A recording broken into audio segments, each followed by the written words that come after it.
BBC'ning e'lon qilgan sin xabarda deyilishicha, Xitoy doiralari muxbirlarni Sharqiy Turkistonda millionlagan musulmon qamalgan yig'ib olish lagerlarini ularning nazorati ostida ziyorat qilishga taklif qilgan.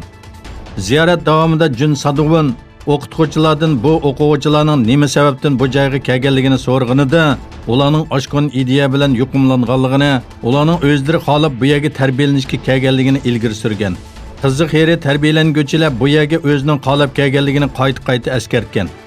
Gerçi Xitoy doiralari bu lagerlarni tarbiyalash markazlari deb tashviq qilayotgan bo'lsa-mu, lekin muxbirlar egillagan ba'zi dalil isbotlar bu o'rinlarning bakrak turmaga o'xshaydiganligini yo'ritib bergan. Sharqiy Turkiston uchur markazining raisi Abdujalil Qarqash bu haqda mundaq dedi. Xitoy aniqki ko'z bo'yamchilik qilishga urinmoqda. Xitoy dastlabda inkor qilib, keyin qabul qilishga majbur bo'lgan jazo lagerlariga xalqaro jamiyatning noroziligi kuchayayotgan bir vaqtda Xitoy bu lagerlarni muxbirlarga yetishga majbur bo'lgan. Lekin Xitoy maqsadiga yetolmadi. Xalqaro jamiyat Xitoyning bu hili mikrlarga qarata ho'shyor bo'lishi lozim. Germaniyaning Duisburg shahrida Sharqiy Turkiston da'vosi uchun xizmat qilayotgan xonimlar Sharqiy Turkiston uchur markazini ziyorat qildi. Ular Sharqiy Turkiston uchur markazining raisi Abdujalil Qarqash apandi bilan Xitoyning yig'ib olish lagerlari va Uyg'urlar uchrayotgan zulmlar haqida fikr almashtirdi hamda har zaman birlikda va hamkorlik ichida bo'lish kerakligini ta'kidladi.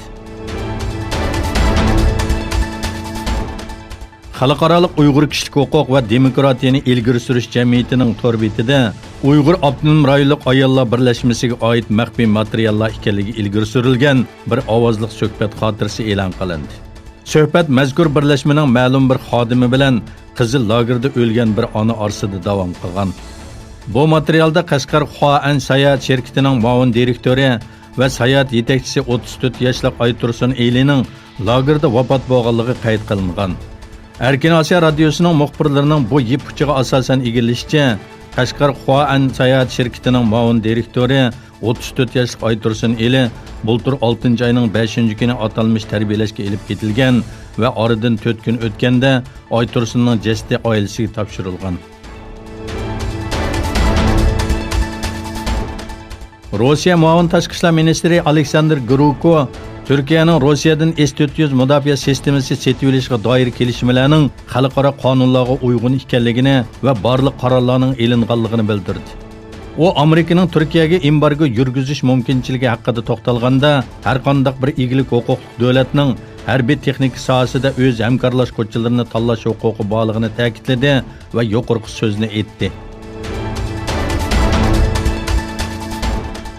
Saudiya Arabiston Birlashgan Davlatlar Tashkilotining Jamal Qoshiqchi jinoyati haqidagi doklatiga inkas qaytardi.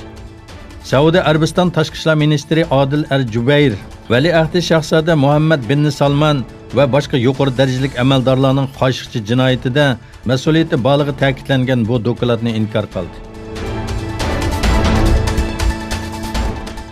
Isroil bosh ministri Netanyahu Shimol, Janub va Sharqda qo'shnilarimizning bizni yo'qotib o'tish bilan tahdid selayotganligini angladim.